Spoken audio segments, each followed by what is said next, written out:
ഞാനൊരു കാര്യം ചോദിക്കട്ടെ? നല്ല കാറ്റടിക്കണ്ടല്ലേ ഇവിടെ അല്ലേ? സന്തോഷമുള്ള ഒരു ക്വസ്റ്റ്യൻ ചോദിക്കട്ടെ നിങ്ങളെടുത്ത്? നമ്മുടെ ലൈഫ് ഇപ്പൊ നല്ല റാഹത്തായിട്ടല്ലേ പോണത് അല്ലേ? ഞാൻ അങ്ങോട്ട് അങ്ങനെ തന്നെ ആവട്ടെ കേട്ടോ. ഒരു ക്വസ്റ്റ്യൻ ചോദിക്കാണ്. ഇൻ കേസ് എനിക്ക് എന്തെങ്കിലും സംഭവിച്ചാല് നിങ്ങൾ വേറെ കല്യാണത്തിനെ പറ്റി ചിന്തിക്കോ? അതായത് ഞാൻ മരണപ്പെട്ട് കഴിഞ്ഞാൽ തീർച്ചയായിട്ടും 100% ഞാൻ വേറെ കല്യാണം. സന്തോഷമുണ്ടോ ക്വസ്റ്റ്യൻ കേട്ടിട്ട്? അങ്ങനെ അതൊരു സാഹചര്യമാണ്, എന്തായാലും ചെയ്തേ പറ്റൂ. ആണിനെ അപേക്ഷിച്ച് പറഞ്ഞാല് ഒരു പെണ്ണില്ലാതെ ജീവിക്കാൻ, അതായത് ഭാര്യ ഇല്ലാതെ ജീവിക്കാൻ ബുദ്ധിമുട്ടാണ്. തിരിച്ച് നീ പെണ്ണാണല്ലോ, എനിക്ക് നീ സംഭവിച്ചു നീ വേറെ കല്യാണം കഴിക്കോ? അല്ല, അതിനെപ്പറ്റി ഞാൻ പറയാട്ടോ. നിങ്ങൾ പറഞ്ഞൊരു വേർഡില്ലേ, ഒരാണിനൊരു പെണ്ണില്ലാതെ ജീവിക്കാൻ ഭയങ്കര ബുദ്ധിമുട്ടാണെന്ന്. അത് സമ്മതിച്ചു തരാൻ നിങ്ങൾ ആണുങ്ങൾക്ക് കുറച്ച് കുറവുണ്ട് അല്ലെ? കുറച്ചത് പറഞ്ഞുതരാം. അത് എന്തുകൊണ്ടാന്ന് എനിക്കറിയാം. ചോദിച്ചപ്പോ അതിന് നല്ല ഫ്ലുവന്റ് ആയിട്ട് ആൻസർ പറഞ്ഞെന്ന്. ഒരാണിന് ഒരു ഭാര്യയായിട്ട് തന്നെ വേണമൊക്കെ എല്ലാ കാര്യങ്ങളും ചെയ്തു തരാൻ. ചില ആൾക്കാർ പറയും എനിക്ക് ഉമ്മ ഉണ്ടല്ലോ, എനിക്ക് പെങ്ങന്മാരുണ്ടല്ലോ, എനിക്ക് മോളുണ്ടല്ലോ എന്നൊക്കെ പറയും അല്ലെ? ഒരു ഉമ്മക്ക് ഉമ്മന്റെ പ്രായം നോക്കണം. പെങ്ങന്മാരൊക്കെ കല്യാണം കഴിച്ച് അവരെ വീട്ടിൽ നിന്നൊന്നും വന്ന് നോക്കുന്നതിന് ലിമിറ്റ് ഉണ്ടാവും. പെൺമക്കൾക്കും അതേപോലെ തന്നെയാണ് അല്ലെ? പാപ്പനോട് സ്നേഹം ഇല്ലാത്തതുകൊണ്ടല്ല അത് അല്ലെ? ഇനി ആമക്കള് ഭാര്യമാരാണെങ്കിൽ ഒരാണല്ലേ ഒരു ഉപ്പ എന്ന് പറയുമ്പോൾ അങ്ങനെ നോക്കാനും അതും ഒരു എന്തായാലും ഒരു ലിമിറ്റ് ഉണ്ടാവും അല്ലേക്ക?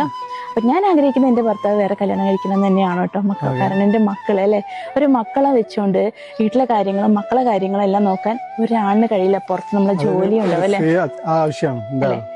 എന്റെ അടുത്ത് ചോദിച്ച ചോദ്യത്തിനോട് ഉത്തരം ഞാൻ പറയട്ടെ. ഒരു പെണ്ണിനെ സംബന്ധിച്ചില്ലേക്ക, ഇപ്പൊ എന്റെ കാര്യം ഞാൻ പറയാം. ഞാൻ ഒരു 85% കല്യാണം കഴിക്കില്ല. കാരണം എനിക്ക് 2 ആൺകുട്ടികളാണ്. ഉണ്ട്. ഞാൻ അത് വരാം. 2 ആൺകുട്ടികളല്ലേ എനിക്കുള്ളത്. പിന്നെ അതുപോലെ തന്നെ എനിക്ക് ജോലിയും ഉണ്ട് അല്ലെ? അപ്പം ഒരു കല്യാണത്തിനെ പറ്റി എനിക്ക് ചിലപ്പോ ചിന്ത വരില്ല അല്ലെ? എനിക്കെല്ലാം ചെയ്യാൻ കഴിയുന്ന എന്റെ മനസ്സ് എനിക്ക് അങ്ങനെയാണ് തോന്നണത്. പക്ഷെ ഈ ബാക്കി 15% എന്റെ വീട്ടുകാർക്കുള്ളതാണ് അല്ലെ? അവർക്ക് എന്നിലൊരു പ്രതീക്ഷകളും ആഗ്രഹങ്ങളൊക്കെ ഉണ്ടാവില്ല. അപ്പൊ ചിലപ്പോ നിന്ന് കൊടുക്കേണ്ടതായിട്ട് വരിക 15% കേട്ടോ. പക്ഷെ ഞാനങ്ങനെ നിന്നില്ലെങ്കിലും എന്റെ കാര്യങ്ങൾ നോക്കാന് എല്ലാവർക്കും കഴിയുക.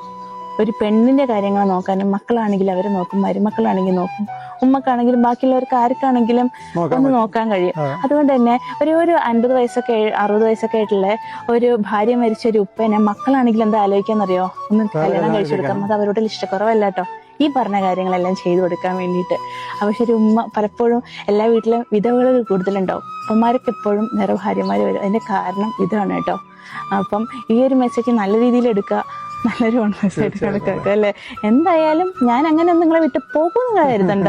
ഞാൻ ഇവിടൊക്കെ തന്നെ ഉണ്ടാവും ഇൻഷാ അല്ലാഹ്. വയസ്സും തെറ്റല്ലേ.